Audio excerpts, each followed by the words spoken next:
fazer uma pergunta. Quando você vê uma situação lá igual assim, Jesus com a mulher hemorrágica, quem lembra daquele texto? A mulher tinha uma hemorragia, 12 anos e tal. Jesus vai lá, cura a mulher, para a hemorragia.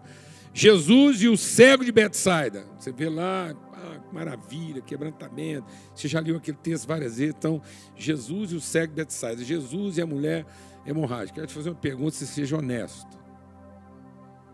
Depois desses anos tudo, que você é uma pessoa convertida, depois desses anos todos, com culto, louvor, arrebatamento, coisa, espírito, louvando Deus, movendo, até hoje, agora, nesse momento. Se eu lesse para você aqui o texto, se a gente pintasse a cena, se você estivesse vendo a cena aqui agora, de Jesus curando a mulher hemorrágica, Jesus restaurando a vista do cego de Betsaida, qual dos dois personagens da história é você?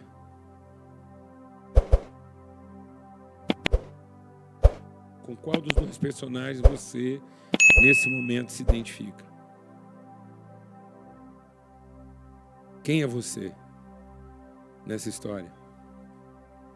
Você é Jesus curando a mulher hemorrágica? Ou você é a mulher hemorrágica sendo curada? Seja honesto.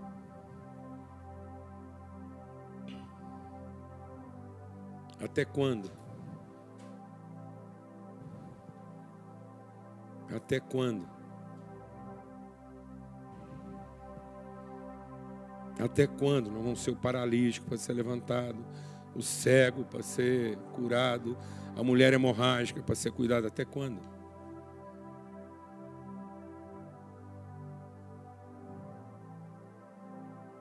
Amém, amados? Aquela história foi contada para iluminar nosso entendimento que nós somos Jesus na história. Amém? É com Ele que nós temos que nos identificar. Quando a gente estiver louvando e adorando aqui, não é a gratidão de novo estar sendo a mulher hemorrágica, o cego sendo curado, o paralítico sendo tocado e sei lá o quê, mas é a gente adorar como quem conhece essa natureza de Deus no nosso íntimo e quem está falando de relação íntima e dizendo: eu estou aqui adorando porque eu tenho certeza que eu sou teu filho aqui cumprindo o propósito de revelar a tua natureza. Aí nós alcançamos maturidade, aí a gente parou de ser menino. Amém, amados? Aquela figura paralítica, cega, surda, hemorrágica, aquela figura revela a nossa situação. Mas Cristo revela a nossa condição. E o Evangelho não é para mudar a nossa situação. O Evangelho é para transformar a nossa condição. Amém, amados? Você crê nisso? Isso aqui não é a congregação das ovelhas, amados. Eu quero te dar uma notícia triste. As ovelhas não estão vindo ao culto, porque são à espera dos pastores. Amém? Se você já veio ao culto, no dia que você veio no primeiro culto, você já mudou de categoria. Porque de acordo com o diagnóstico de Jesus, as ovelhas não estão vindo no culto. Elas continuam perdidas como quem não tem. Pastor, e se a gente não parar de se comportar aqui como ovelha e não passar a entender que nós somos os pastores, elas vão continuar sem pastor. Quem está entendendo o que eu estou falando aqui, amado? Glória a Deus, amados. Então a igreja tem que parar de representar a demanda. Glória a Deus. Amém. Vamos libertar. Vamos trazer liberdade para esse ambiente aqui. Cessou a demanda. Glória a Deus. Quando você tiver que trazer uma dificuldade, um desafio, você está trazendo a angústia, não de quem está se vitimizando com o problema, mas de quem está assumindo a responsabilidade dele. Amém? Eu vou repetir, porque às vezes você foi rápido. É o seguinte, em nome de Cristo Jesus, ao terminar isso aqui, daqui para frente, se você tiver que trazer um desafio, uma angústia, uma tristeza, qualquer que seja a dificuldade, você está trazendo a angústia de quem assumiu a responsabilidade e não a tristeza de quem está sendo vitimizado por alguma coisa. Amém. Amém. Em nome de Cristo Jesus, o Senhor. Bem-vindo à angústia de quem assumiu a responsabilidade. Não há o menor sentido. Não há o menor sentido. É uma falácia um povo como esse aqui continuar trazendo a sua tristeza por estar sendo vitimizado por qualquer tipo de situação. A criação geme à espera de que os filhos de Deus se revelem. Não é Jesus que vai trazer a redenção, amados. Ele já trouxe. Jesus já veio. E Ele deixou aqui para nós o Espírito de Cristo. Agora quem traz a redenção é Cristo através do seu corpo. E o seu corpo somos nós. Amém? É a igreja. O corpo vivo de Cristo. A plenitude daquele que opera tudo em todos, em todas as coisas. Nós somos o complemento daquele que opera. Glória a Deus. Então nós cremos em ser igreja. E se você tiver que sofrer, você acha que está sofrendo por alguma coisa, sofra por ser igreja. Que é disso que você vai morrer. Amém? Isso tem que matar a gente. Glória a Deus, amado. Mas se a gente tiver que morrer, a gente morreu não, porque foi vitimizado. Glória a Deus. Bala perdida só mata incrédulo porque está perdida. Então, amém? Se uma bala matar um cristão, essa bala foi salva. Então a gente salva até bala. Amém? Porque se ela tivesse matado um incrédulo, era uma bala perdida, mas matou um cristão, é uma bala salva, uma bala achada, cumpriu um propósito, tudo certo. Amém? Glória a Deus, mano. Aleluia. Na vida do cristão não tem nada perdido. Todas as coisas cooperam. Glória a Deus. Então abra a sua Bíblia lá em Efésios, no capítulo 4. E dando sequência àquilo que a gente compartilhou ontem, né? A gente terminou ontem falando daquele esforço pela comunhão, o esforço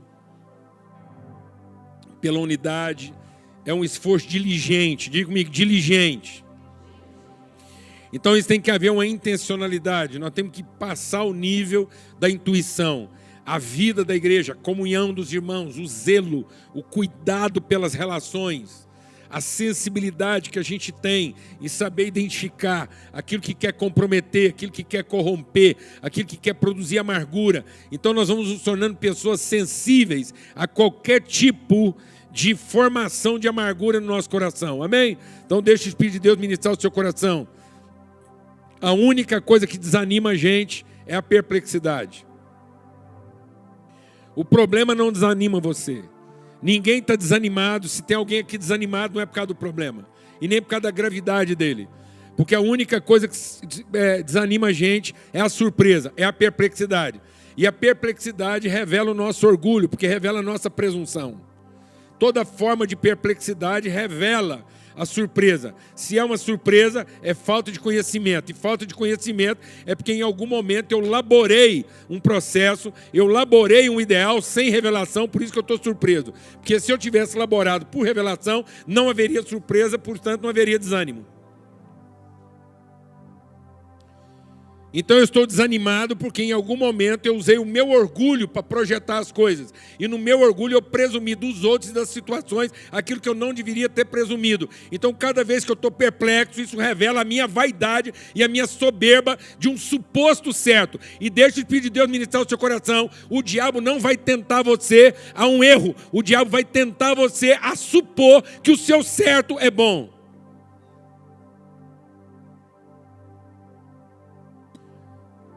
Amém, amados? Essa coisa de você achar aí que o diabo fica criando igreja para Satanás, isso é infantilidade. Só cria igreja para Satanás quem é ignorante, oportunista ou sem vergonha. Porque o diabo só faz igreja para Deus. Porque primeiro, que ele é o pai da mentira, ele jamais faria uma igreja para o diabo, porque ele seria obrigado a falar a verdade. Então ele tem que criar uma igreja para Deus, amém?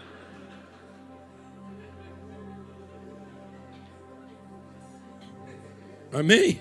Ele tem que criar uma igreja para Deus fora do seu propósito. Então o diabo vai tentar você com o suposto certo. É nos nossos certos que nós estamos equivocados. E é a partir dos nossos certos que é gerada uma perplexidade que vai se desdobrar em raiz de amargura e vai comprometer as relações. Então, não havendo perplexidade, não haverá desânimo. Por isso que Paulo diz perplexos, mas não desanimados. Glória a Deus.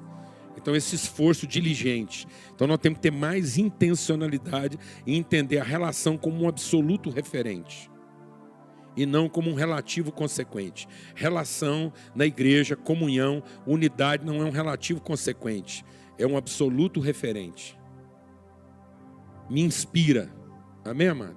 Então eu não tenho expectativa da relação, eu tenho certeza dela. Eu me submeto ao absoluto da relação. A relação é senhora da minha decisão. Amém? Mas não é refém das minhas emoções, dos meus sentimentos ou das minhas impressões. A relação nunca está refém das minhas impressões, porque ela é senhora das minhas convicções. Glória a Deus. Então é um esforço diligente. Tem que diga-me diligente. Então não é um esforço apaixonado. É um esforço o quê? Consciente. Há uma intencionalidade. Agende isso. A comunhão não vai acontecer espontaneamente, porque é do Espírito, o que é do Espírito não acontece espontâneo. Aquilo que é do Espírito sempre vai ter a resistência da carne. Toda vez que você trabalhar em favor da comunhão, o inferno inteiro vai se levantar, as circunstâncias, os cachorros vão ficar endemoniados, o trânsito vai pegar, o mundo vai tremer, porque não quer que isso aconteça. Amém? Glória a Deus, amado. Eu vou insistir nisso, a gente não está exagerando. Enfim, e aí a gente terminou isso para voltar um versículo antes agora dizendo o quê? E com toda humildade e mansidão, com longanimidade, suportando-vos uns aos outros. Então, essa humildade é parar de pensar o suposto certo. É entender que Deus não te chamou para o certo, Deus te chamou para o bom. E o que é bom? É que o homem não seja só. Porque não é bom que ele seja só. Então o que é bom? É viver em comunhão. Então a bondade de Deus só se revela na relação. Amém? Glória a Deus, amados. Então, com humildade, mansidão e com longanimidade. É um ânimo longo. Mansidão quer dizer o quê? Você é diligente, que você tem uma convicção e haja o que houver, você não vai desanimar dela. E você se submete às dores, às angústias dessa relação. Suportando-vos uns aos outros em amor. Nós começamos lendo arraigados em amor, a interioridade do amor, até que a gente tenha a plenitude do amor, até que a gente seja cheio de toda a plenitude de Deus. Amém? É isso que Pedro escreve. Ele nos abençoou, ele nos prometeu, ele já nos deu as promessas, as bênçãos. Para quê? A fim de que nós sejamos coparticipantes da natureza de Deus. Amém? E o que quer dizer essa coparticipação? Quer dizer que a comunhão é um ambiente dinâmico de transformação de virtude em materialidade. Então a comunhão é a forma como nós entregamos virtude um ao outro na formação do outro. É isso que é suportar. Suportar não é dar apoio, não é torcer em favor, não é estimular, não é incentivar. Suportar é entregar aquilo que foi depositado em mim, mas que pertence ao outro. É a forma como eu me entrego na formação do outro. É a descendência. Então Deus é o Deus descendente. O diabo quer fazer de você um ser ascendente, mas Deus quer fazer de você um ser descendente, porque a bênção está no quê?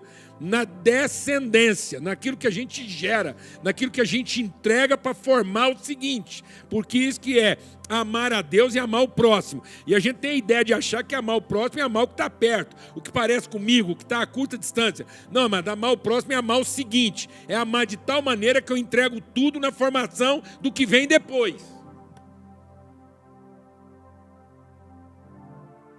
Amém? Amém, amados? Glória a Deus. Então, esse suportar é o ber. É o mesmo suportar da árvore que ber o fruto. É o mesmo suportar da mulher grávida que ber o bebê. É o verbo bear, lá, do inglês lá. Bear the fruit, bear the baby. É o suportar, ou seja, você oferece as condições vitais e os elementos necessários e plenos para que a vida do outro seja formada a partir da sua entrega. Glória a Deus, amado. Então isso não é um coletivo reunido. Isso é uma comunidade geradora de virtude.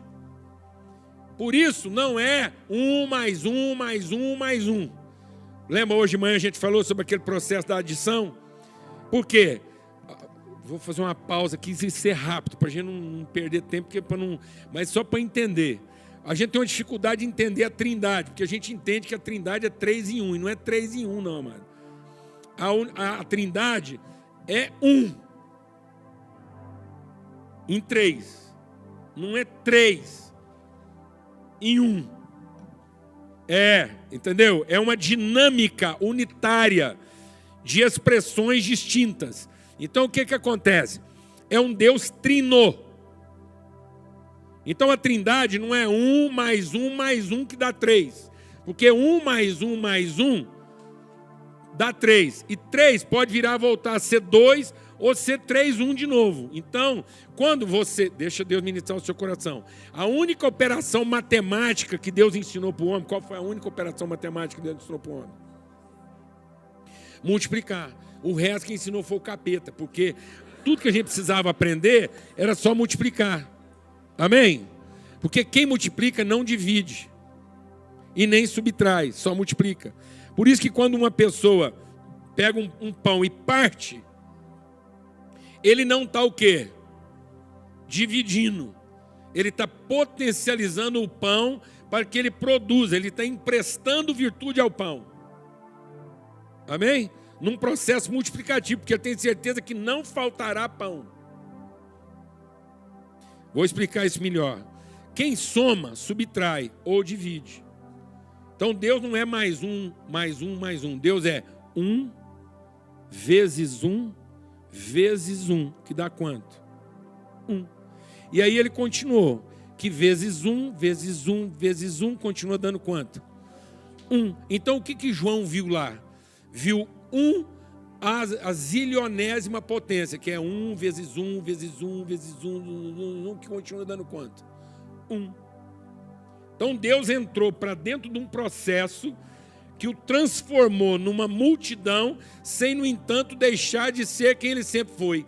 Então agora Deus tem uma expressão ampliada de si próprio, que ele jamais teve, e no entanto continua sendo exatamente quem ele sempre foi. Glória a Deus, amado. Então é Deus em nós potencializando aquilo que nós fomos feitos para ser. E nós vamos lá e multiplicamos o outro. Então isso aqui é uma multiplicação onde nós suportamos um ao outro, onde nós entregamos, e quando o outro entra na minha vida e eu entro na vida dele, ele se torna uma expressão daquilo que é o que ele sempre foi. No entanto agora ele é maior do que jamais foi. Amém? Ficou confuso? Não. Não, tenho certeza que você entendeu tudo. Porque agora ele é a sua máxima potência, que continua sendo mas está na expressão plena e absoluta da sua unidade. É o Deus trino.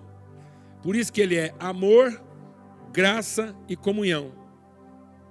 Então, o amor potencializa a graça, que potencializa o amor, que potencializa a comunhão, que potencializa a graça. Então, são expressões distintas da mesma unidade, e quando elas trabalham de forma dinâmica, elas vão se tornando cada vez uma expressão maior daquilo que elas sempre foram. Glória a Deus, é isso. Então, todo filho de Deus é trino. Então, todo filho de Deus é formado de quê? Amor, graça e comunhão, batizados em nome do Pai, do Filho e do Espírito Santo. Glória a Deus, amado. Então, todo filho de Deus é tão trino quanto Deus é trino, porque todos nós somos formados de quê? Amor, graça e comunhão. E quando a gente vai para a vida do outro, esse amor, essa graça e essa comunhão trabalha de forma dinâmica, de modo a liberar na vida do outro os princípios vitais e ativos, de modo que ele se torne uma expressão potencializada daquilo que nós, em comunhão, somos.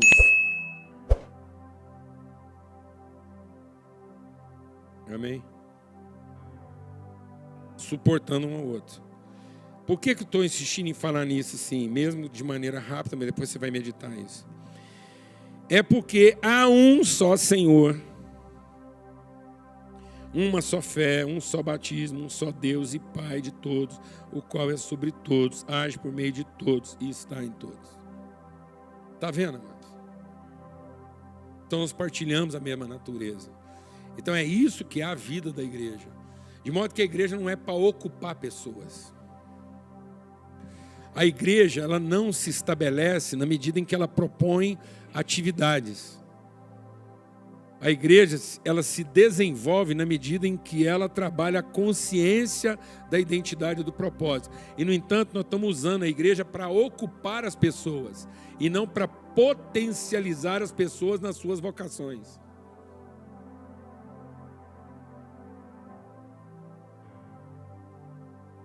Aí no fim nós temos uma igreja com milhares que não são um.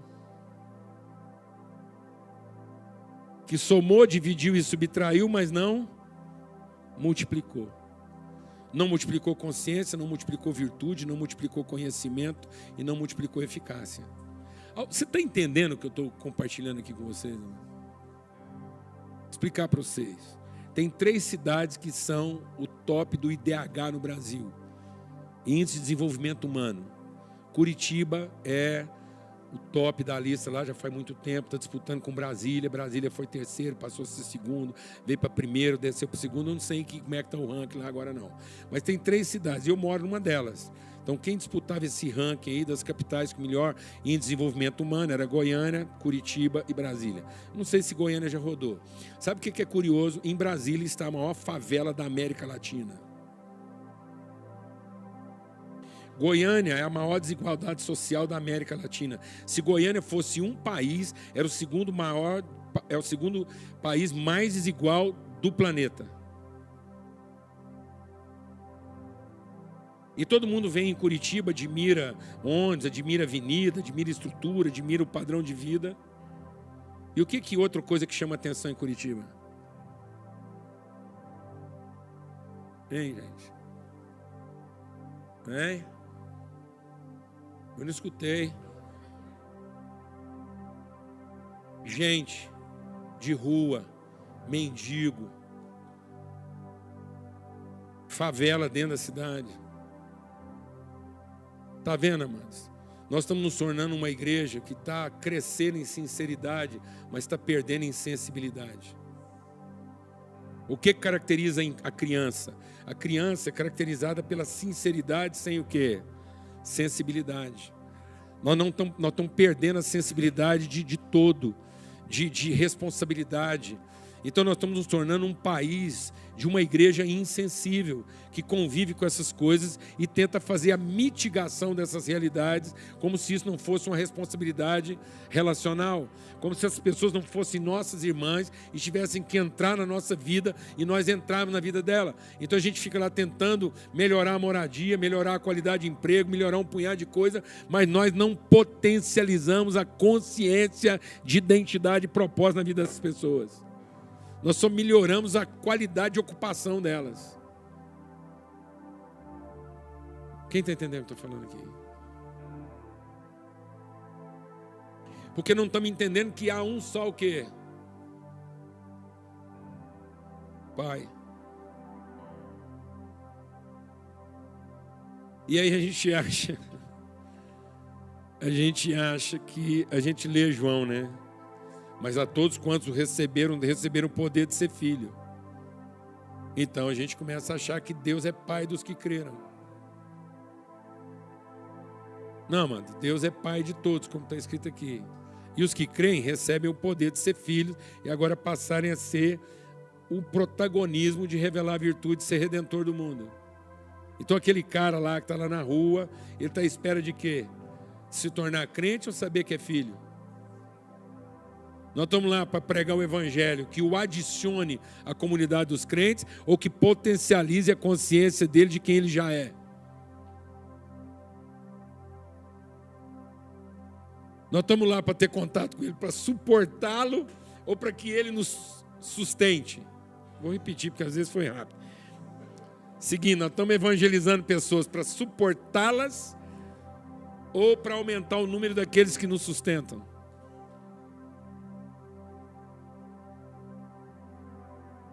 Então nós temos que entrar na vida deles para quê? Para suportá-los em amor, para que de forma dinâmica, quando você passar por dentro da vida dele, aquilo vai dar uma turbina, vai ser um ball bearing suporte. O que é? Sabe aquela coisa do rolamento, que é o ball bearing? O que é o rolamento? É aquela forma de conexão que ela é dinâmica e quando você entra nela, ela é um acelerador de processo, porque ela não impede, ela não bloqueia, ela não limita, ela dinamiza. Então a igreja tem que ser esse ambiente de suporte que dinamiza a potencialidade das pessoas e devolve às pessoas a sua vocação, em vez de ser esse ambiente que ocupa as pessoas e as impede, gerando vínculos fixos e inertes.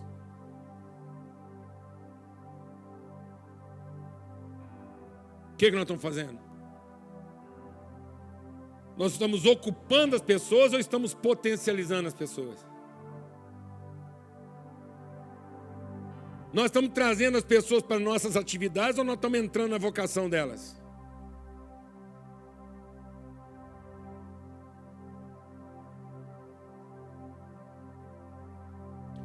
Quando você está trabalhando com um mendigo lá, ele é um irmão seu, você está ajudando ele a descobrir o eterno, para que ele entre na dimensão da sua vocação, ou ele é um pobre desempregado que você está arrumando para ele uma atividade profissional para ele poder sobreviver?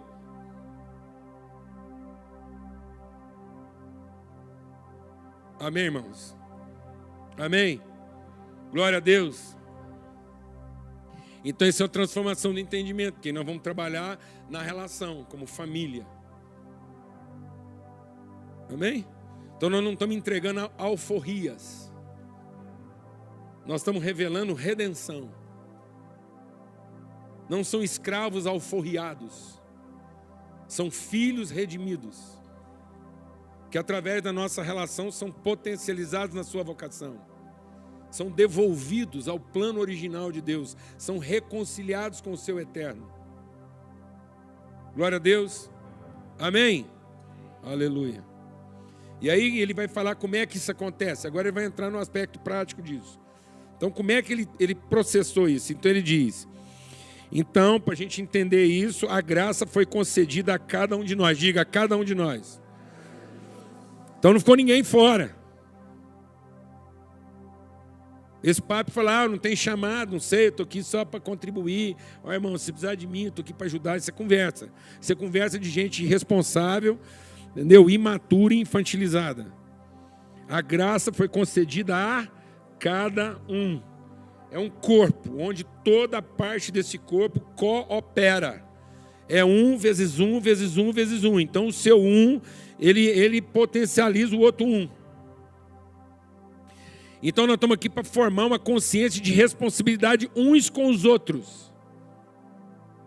E não uma ideia de benefício uns dos outros. Eu não estou aqui para ser beneficiado pela reunião.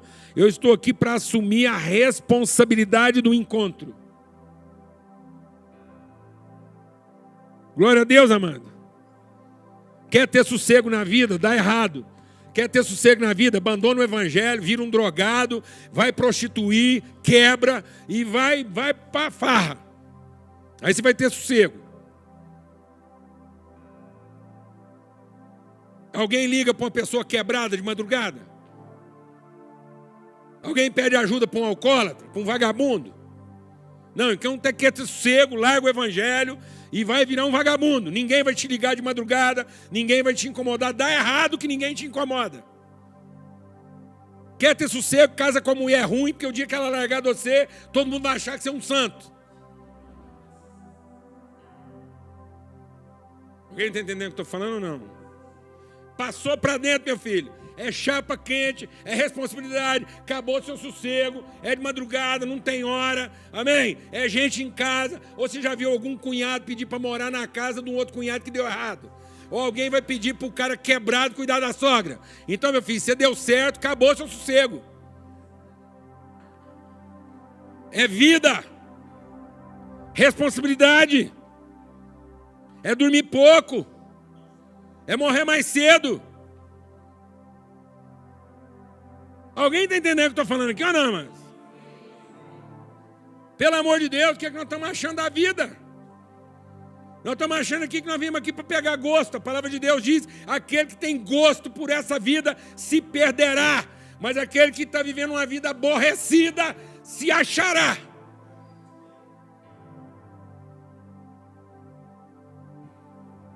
Amém, irmãos? Então nós estamos aqui para um propósito.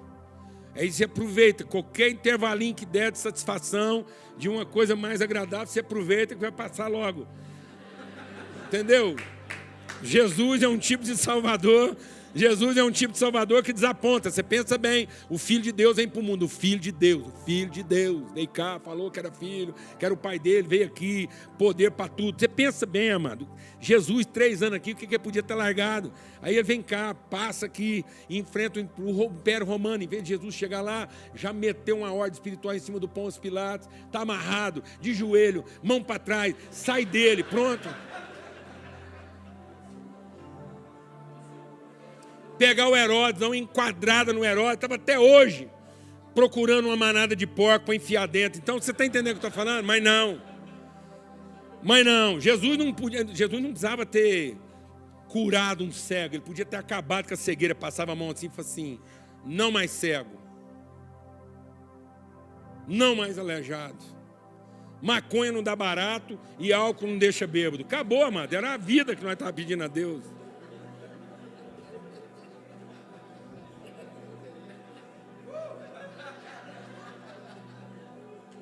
Acabou a responsabilidade, amado, era só divertir. Mas não, Jesus não tem a menor responsabilidade. Termina o ministério dele. Jesus termina o ministério dele, junto os discípulos lá esperando. A palavra final é assim, gente, quero falar para vocês. Primeiro que eu estou indo embora. Segundo, que nesse mundo vocês vão ter tribulações. Mas, gente, isso é conversa com um Salvador? Ele está indo embora.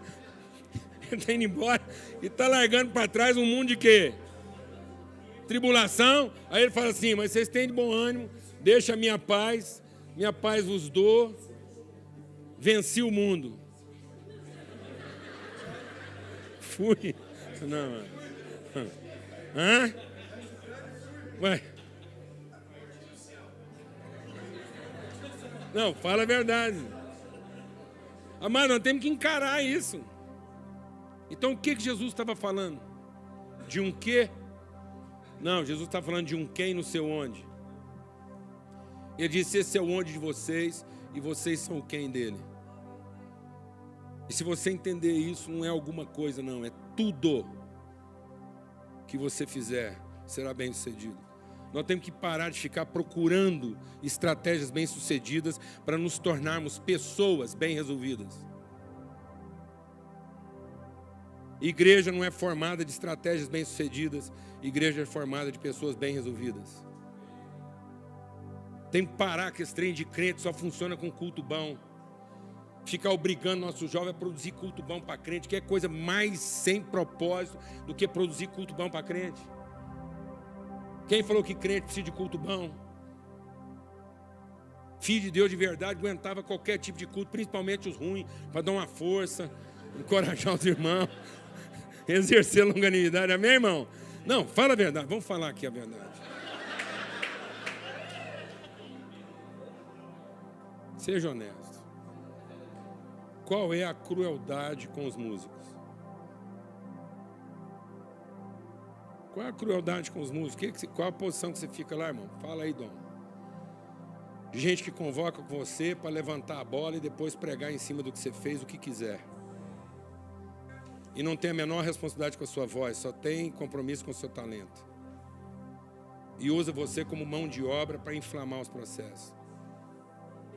E você se sente como o quê? como funcionário. Uma prostituta crente. Eu estou exagerando, meu irmão? Eu estou exagerando?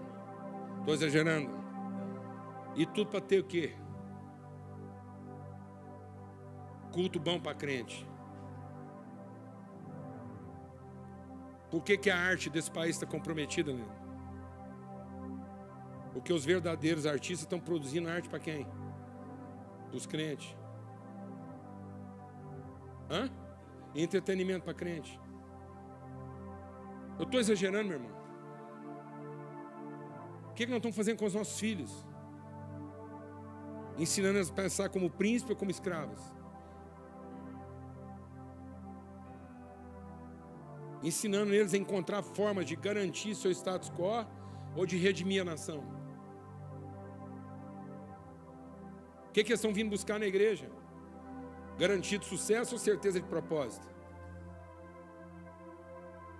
O que os nossos filhos estão vindo fazer na igreja? Buscar poder para levar a vida que eles sonharam ou buscar a revelação da vontade de Deus para a vida deles? Qual foi a última vez que eles vieram na igreja buscar a vontade de Deus, em vez de buscar o poder? Quem disse que nós tínhamos que ir buscar o poder? O poder já foi dado muito antes da gente pedir. Todo o poder necessário para fazer a vontade de Deus já foi dado, nós não tínhamos nem que pedir. Porque se a vontade de Deus não está sendo feita, não é por falta de poder, é por falta de revelação e compromisso. Amém, irmãos? Em nome de Jesus. Então, ele está aqui falando. Foi dado a cada um. Não tem ninguém com déficit de graça. Não tem ninguém com déficit de dom. Esse é você que tem dom. Todos receberam uma medida de graça para cumprir um propósito. Ela foi concedida porque diz, ele subiu às alturas, levou cativo o cativeiro e deu dons aos homens. Deu dons aos homens. O que quer dizer subiu, senão também que havia descido às partes mais baixas da terra? Então aqui ele está deixando uma orientação.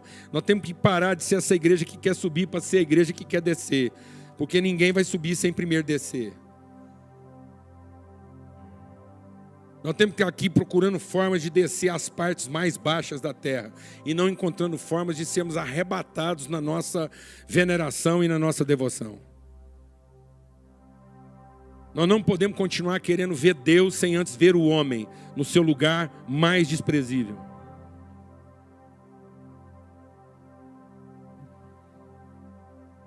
Está me entendendo isso, amado? Porque a Deus nós já vimos. E nós não viemos aqui para ver Deus de novo, porque nós já vimos. Nós vimos a Cristo, a perfeita imagem de Deus. Ele se revelou a nós vimos a luz. Agora aqui nós viemos encontrar formas de descer às partes mais baixas da terra. Nós não viemos aqui para olhar para cima, nós viemos aqui para aprender a olhar para baixo. O primeiro anjo que apareceu para os discípulos, logo depois que Jesus foi arrebatado aos céus, ele produziu uma exortação. Ele disse, por que vocês estão olhando para cima? Então, se um anjo aparecer para nós aqui, ele não vai perguntar por que nós não estamos olhando para cima. Ele vai perguntar por que nós ainda estamos olhando para cima. Porque não somos nós que vamos subir, é Ele que vai descer.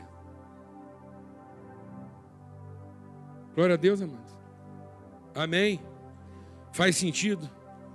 Então tá bom. Então ele fala aqui.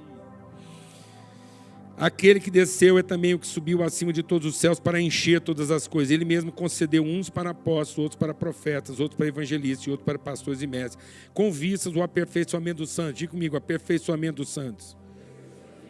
Lembra que a gente falou ontem a comunhão dos santos para produzir santos. Então a ideia é de que através da nossa santidade Deus seja visto. Então ele está trabalhando a santidade. Santidade quer dizer que a minha vida está plena. Ela não tem lacunas de amargura. Ela não tem lacunas de carência. Santidade quer dizer que eu estou nessa condição de vida que eu não faço nada mais por necessidade nem por interesse. A igreja tem que encontrar esse nível de maturidade nos dias de hoje, em que ela não está fazendo a coisa porque ela é necessária ou porque ela é importante. A gente não vai lá cuidar dos pobres porque é necessário, nem porque é importante. Sabe por que a gente vai cuidar? Porque eles são nossos irmãos e é assim que a gente é. E a gente não sabe ser do outro jeito, não. Não é porque é necessário. Nós não estamos fazendo isso porque é necessário. Porque se fosse só porque é necessário, Deus mandava maná para eles lá, resolvia o problema, acabava com aquela desgraça, estava tudo resolvido. Então, se alguém podia ter resolvido isso, é Deus. Por que ele não resolveu? Por que ele está entregando essa responsabilidade para nós, amados? E ele mesmo não resolve essa questão? Para a gente entender a pessoa que a gente é. Do que é que a gente se ocupa. Qual é a nossa essência? De que substância nós somos feitos? A fé é a certeza das coisas que ainda não se veem, a firme convicção daquelas que esperam. Isso não fala das coisas que você vai receber, isso fala das coisas que vão se revelar através de você. A fé é para você ter uma convicção de você, de alguém que você ainda não viu, mas você tem certeza que você já é. Amém, irmão? Não é para ficar recebendo coisa de Deus. A fé não é para receber. A fé é a certeza do que, tendo recebido, nós estamos prontos a sacrificar. Então a fé não é para receber, é para sacrificar o que nós já recebemos.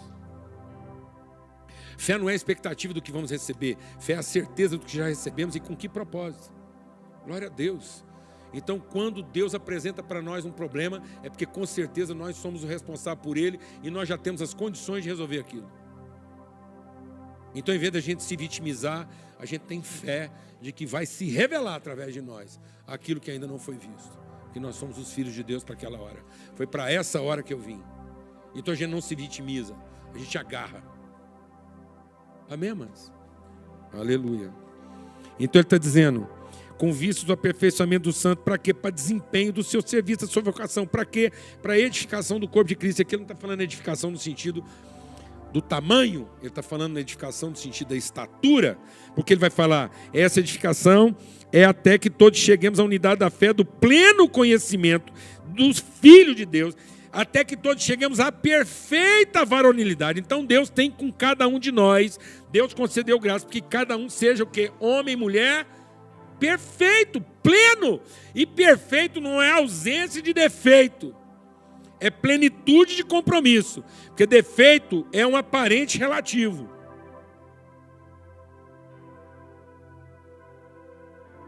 Porque nós olhamos para Jesus e não vimos nele beleza que nos agradasse. Então até em Jesus a gente achou o quê? Defeito. Amém, irmãos? Então nossos defeitos muitas vezes revelam que nós estamos desadequados ao padrão estético vigente. É um erro. Mas, apesar do nosso defeito aparente, nós temos plenitude de compromisso. Aleluia. Então nós somos perfeitos em compromisso, apesar de ainda apresentar alguns defeitos. Glória a Deus. Então, independente do tamanho, eu tenho estatura. Glória a Deus, amados. Aleluia.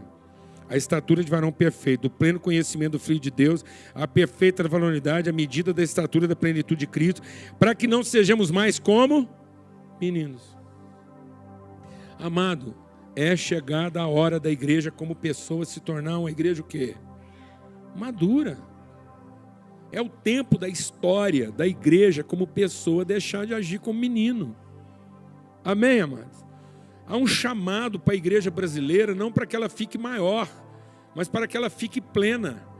Deus não muda uma nação através de uma igreja grande. Deus muda uma nação através de uma igreja completa. Vou falar devagar. Deus não muda uma nação através de uma igreja grande. Deus muda uma nação através de uma igreja plena. Nunca foi o tamanho da igreja. Sempre foi a plenitude do seu compromisso. Concluindo, para que não sejamos mais agitados de um lado para o outro, levados ao redor por todo o vento de... Não, pelo amor de Deus, seja honesto, vamos falar a verdade. O que está acontecendo no Brasil hoje, amados? O que está acontecendo no Brasil hoje, mano? Não está precisando nem inventar mais não, amados. Basta assim uma brisazinha de uma doutrina diferente, acabou, amados. É um corre-corre, é um povo que está ficando ensandecido. Às vezes as pessoas perguntam para mim, falam uma coisa. Tem certas perguntas que quando a gente discerne o espírito com que a pergunta está sendo feita, você tem que responder aquilo que a pessoa não perguntou, mas que você sabe que é o que ela precisa saber. Amém? O segredo da resposta é muitas vezes você não responder o que a pessoa perguntou para entregar para ela aquilo que ela precisa saber. Então tem gente que chega para mim e fala assim: o que você está lendo?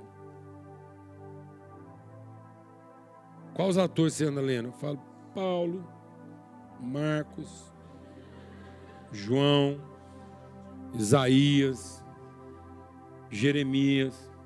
Eu falo: não, estou perguntando sim, autor. Eu falo: não, autor, estou te falando de Lucas. Aí eu pergunto para a pessoa e falo assim: ou isso não é o suficiente? Porque tem hora que está parecendo que... Alguém sabe o que eu estou falando ou não? Porque a pessoa não quer o esforço da revelação, ela quer a comodidade da tendência. Ela quer agir como o quê? Como menino. E depois usar aquilo como pau de bater em doido, parecendo adolescente que fica medindo o tamanho do pênis. É o que está acontecendo com muita gente hoje em dia. Os caras não conseguem gravar uma mensagem se não tiver uma biblioteca atrás dele. Para todo mundo entender que ele está mandando aquela mensagem lá, mas que ele está assim. Ele está respaldado. Ou eu estou exagerando? Hã? O que virou esse negócio, gente? Não é a vida, não é o compromisso, não é a carga que a pessoa tem, não é o espírito que ela entrega. Bom, mas seguindo a verdade em amor, cresçamos em tudo naquele que é o cabeça, Cristo, de quem todo o corpo, bem ajustado e consolidado pelo auxílio de toda junta e ligadura, segundo a justa operação de cada parte, efetua o seu próprio aumento para a edificação de si mesmo em amor. Então ele combina essa edificação, que é a plenitude da revelação, com o crescimento. Então a igreja tem que crescer, mas ela tem que crescer para revelar a sua estatura. Então ela não cresce como quem infla, como quem incha, ela cresce como quem se desenvolve. Então o exemplo de crescimento da igreja é Cristo. A criança crescia em estatura, sabedoria e graça. Estatura porque ela tem que crescer em tamanho. Então a igreja tem que crescer em tamanho. Mas simultaneamente ela tem que crescer em quê? Em sabedoria. Que é o quê? Temor de Deus. E ela tem que crescer em conhecimento. Ela tem que crescer em consciência daquilo que é o seu papel na relação da comunidade. Então Jesus crescia no corpo, na alma e no espírito. Ele tinha desenvolvimento pleno, porque na sua alma ele crescia como homem, entendendo qual era o seu papel no tempo presente. No espírito, ele entendia qual era a sua relação de natureza e identidade com o Pai, aquilo que é o seu propósito eterno, e fisicamente ele também aumentava de tamanho. Então a igreja tem que aumentar o tamanho, tem que aumentar a sua consciência de vocação e linguagem com a comunidade onde ela está inserida, e tem que aumentar na sua convicção de que ela é a mensageira, a enviada de Deus para revelar a virtude. Amém?